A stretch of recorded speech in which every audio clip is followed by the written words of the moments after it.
This video contains heavy spoilers for both The Office and Parks and Recreation. If you haven't seen either of these shows, please click away until you have. I would hate to be the one to ruin these two great shows for you. Perhaps two of the greatest comedic television shows of the 21st century, The Office and Parks and Recreation, needless to say, have a lot of fans.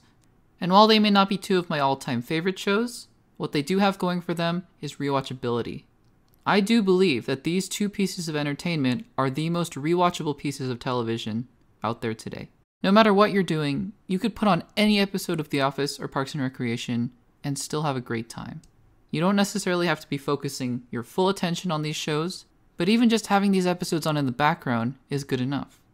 And for those of you who would want to focus on the storylines, giving these shows your full attention will reward you greatly. There's a great reason that both of these shows have such huge fan bases. And so in reading the title of this video, I'm sure that you are thinking this video is going one way. I'm not here to say that one show is terrible while the other is great. I'm really here to look at two pieces of art that are both entertaining, iconic, and well written with great characters, and just compare the two. Again, I love both of these shows, and in saying that one is better than the other is not me saying that one is bad. But you all came here because you read the title of this video, and either because you agree with me or because you disagree with me. And again, to be clear, if you disagree with me, that's totally fine. I'm not trying to force my opinion on you by any stretch of the imagination. I'm just here to list out reasons why I think The Office is better than Parks and Recreation. Let's get started. To begin this video though, I do want to give credit to Parks and Recreation right out of the gate. Because I do understand that many people do enjoy Parks and Recreation more than they do The Office. And one of the main reasons that they give is consistency. And that happens to be a reason that I completely agree with. The Office is indeed 9 seasons, which is 2 longer than Parks and Recreation, which is 7 seasons long. However, many say, and I agree with this, that Parks and Recreations does maintain a more consistent tone and level of quality than The Office.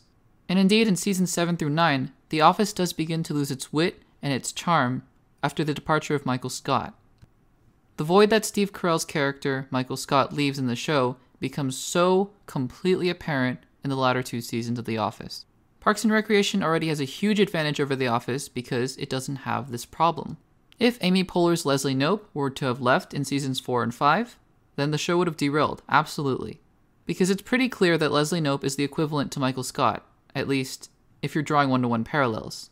And in both cases, the show hinges on Michael Scott and Leslie Knope.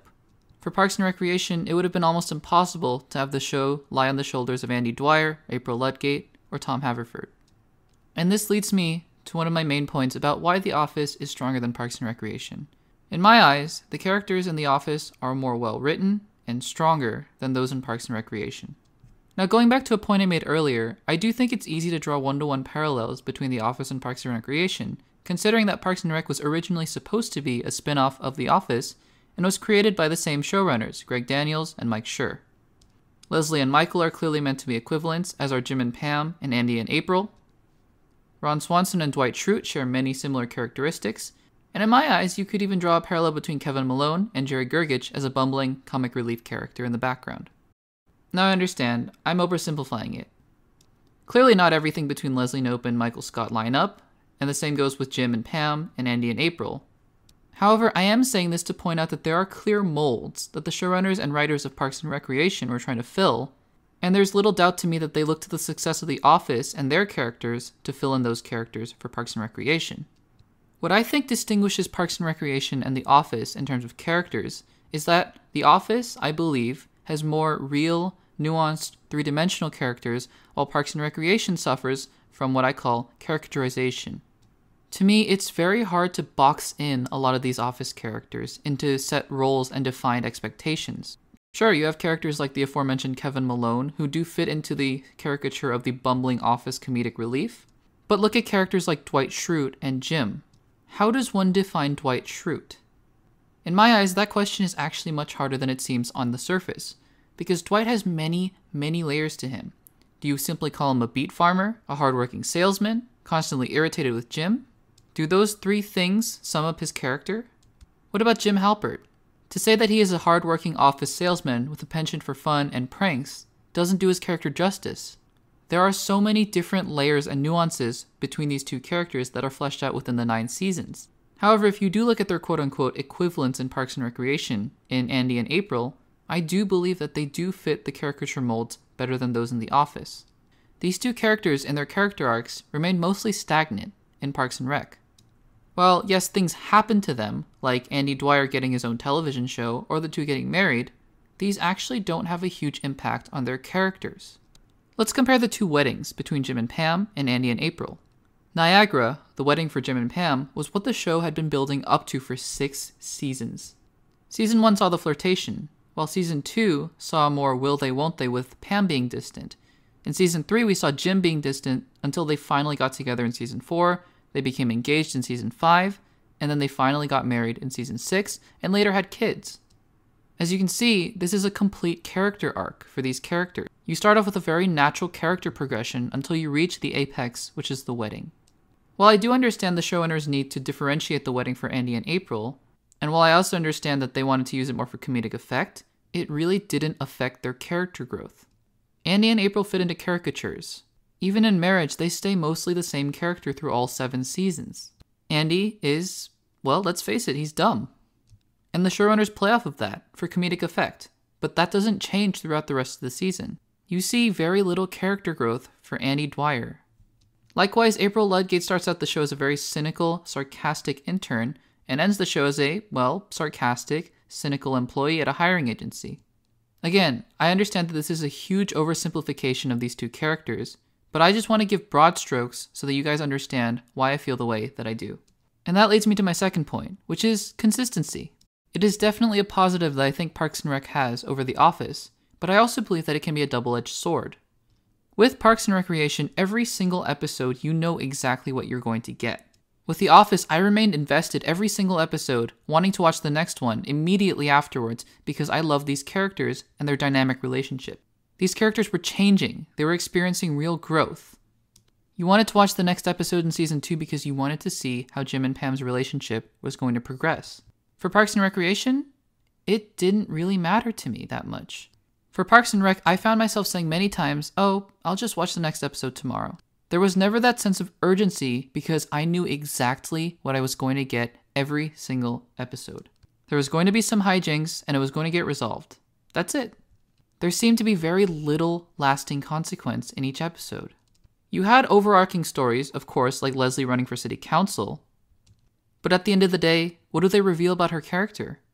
Not much that we didn't already know in Season 1, that she's ambitious and she wants to run for government. As the saying goes, life is 10% what happens to you and 90% about how you react to it. The Office is all about the reaction. What do the characters do when they're faced with these situations? Parks and Recreation is all about what happens to these characters. Andy and April's marriage, Ben and Leslie's marriage, they don't mean as much as Michael and Holly and Jim and Pam because it's more about the event itself occurring within the universe rather than how they affect the characters. Like I said, consistency is not a bad thing for Parks and Rec. Every episode I knew what I was going to get and I enjoyed it. I loved the characters of Leslie, Tom, Donna, Jerry, April, Andy because they were great characters. But I didn't really care what happened within the episode because I knew it was going to resolve itself at the end. Towards the end of the show's run, every episode became more of Leslie offending one of her friends, mostly Anne, and then learning to forgive them and forgive herself for it and becoming, quote-unquote, a better person. But by the time the next episode rolled around, she had already offended Anne again, and she had to learn to forgive her. The only thing that changed was the constructs of the episodes. You might have something like April and Andy trying to learn to clean and be adults, or Tom Haverford trying to open up a business. But the episode at its core remained the same. The Office wasn't afraid to be absurd. The character of Michael Scott in himself is an absurd character. And that leads me to my third point, which is absurdity versus comfortability. Which is better? Is it better to know what you're going to get every single time you watch an episode? Or is it better to be surprised? Because at the end of the day, the storylines of The Office made me want to come back and see more episodes every single time because I cared about these characters and what happened to them, and because I knew The Office would surprise me.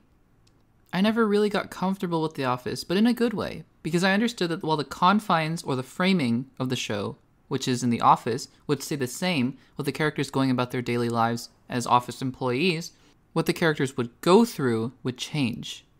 That's why you can have such big arcs with characters like Dwight and Angela, or Jim and Pam. Like I mentioned before, Parks and Recreation played it mostly safe.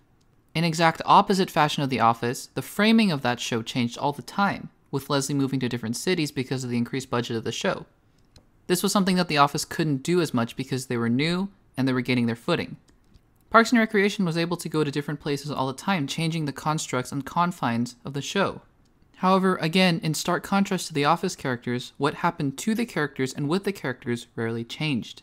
So at the end of the day, this is a very, very subjective decision. Because at the end of the day, I can completely understand why people would like the consistency and comfortable nature of a show like Parks and Rec.